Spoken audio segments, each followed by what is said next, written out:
before taking all the screws out, it's really important to make sure that the carburetor bank is securely clamped. And I'm using this contraption here, which is really effective for this purpose. It has rubber jaws and a really good adjustability as far as size is concerned.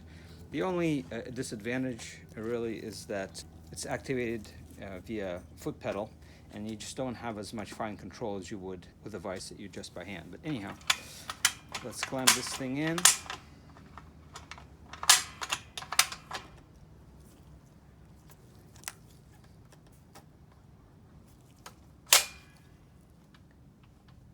Just gradually adjust the pedal so the bank is secure. To remove the screws, I use JIS, Japanese Industrial Standard bits, not the regular Phillips bits. And so we're going to focus on removing the smaller screws for the choke assembly. And for that, I'm going to use JIS1. You notice I have a little magnet here because this is a 1/4-inch bit, and if you don't use a magnet, things will fall out. You can also use a piece of tape around the bit just to keep it retained. Anyway, so just press down. You can see that the bit fits really well, and loosen the screw, and it moves easily. Second actuator screw. See how we do. So I'm pushing down and rotating. Okay, cracked loose. Great. Third. Again, I'm pushing down, keeping the tool straight, and kind of watching the screw head. So that's loose as well. And the last one. I'm not removing the screws just yet. I just wanted to show the removal process. So these little guys are generally relatively easy to remove. All these guys are loose. Very good. So let's reposition the carburetors and focus on the first bracket right here. Unfortunately, there's no way to put it the entire bank in center like this because of all these brackets I don't want to remove. So what we're going to do is we're just going to put 2 carbs in, like so. And then you can see here we have a little bit of an issue, and we can compensate by using a little block of wood, like that.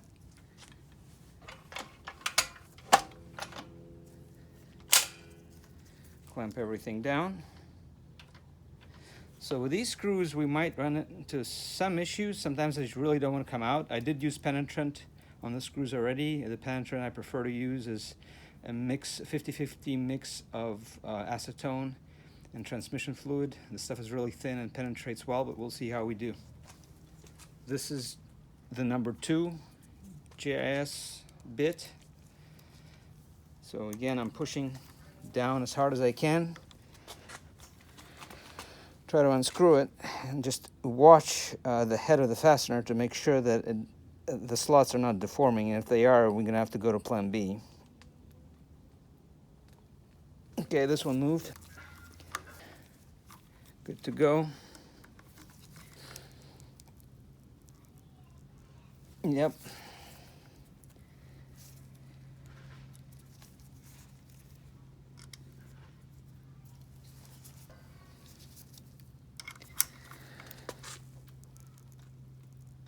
Yep. Okay. Let's go to the other side.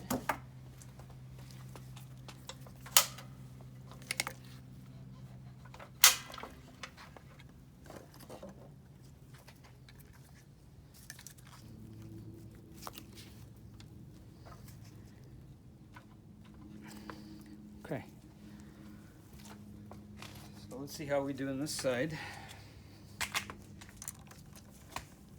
Again, I'm watching the head of the fastener. Yeah, this guy's just not going. So this approach is not going to help us here. So let's go to heavy artillery plan B. I'm going to use a bit of impact. The way I'm going to do that is, it's the same kind of bit, just longer. I have to use a longer bit because there's not enough room to grab the short one. Hello, how are you? Okay, so what I'm going to do is I'm going to use this setup. So what I'm doing is I'm twisting the wrench and I'm hitting the bit with a hammer very lightly, providing impact.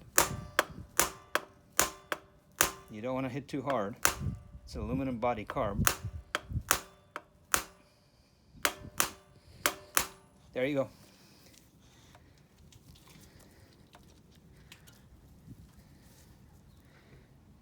Okay. Well, since this worked so well, I'm just going to keep going with this. Okay, so I'm twisting, and I'm going to just gently hit. There you go. This one is loose.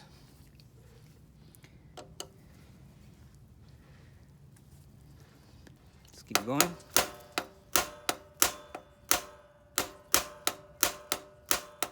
There you go.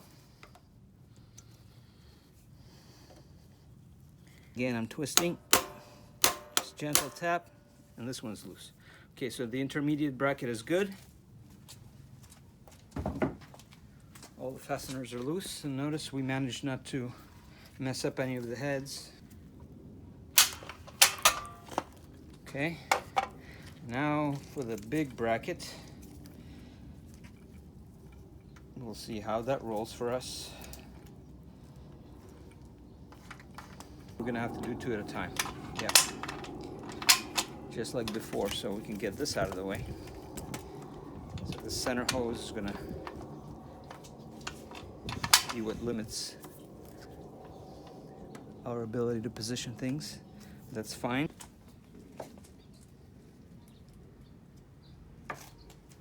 Our original approach, just with the T-handle. So this is number 3, bigger bit. Let's see if we can do it this way. Yeah, that one moved. Yeah, sometimes the penetrant works better than other times.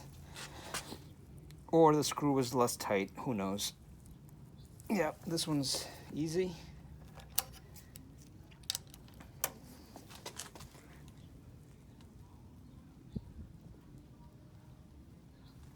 Yeah, this one was a little harder.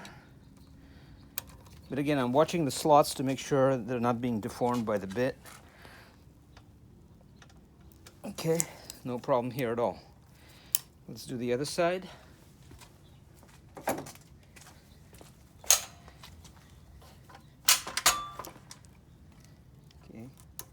just need to be careful not to pinch anything. Let's get this guy out of the way. 2 carbs.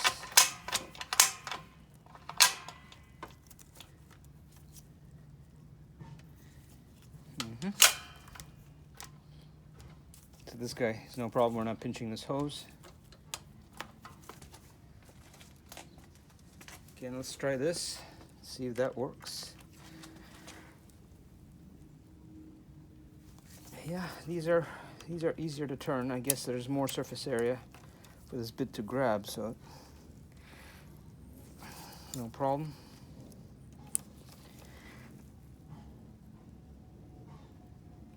No problem.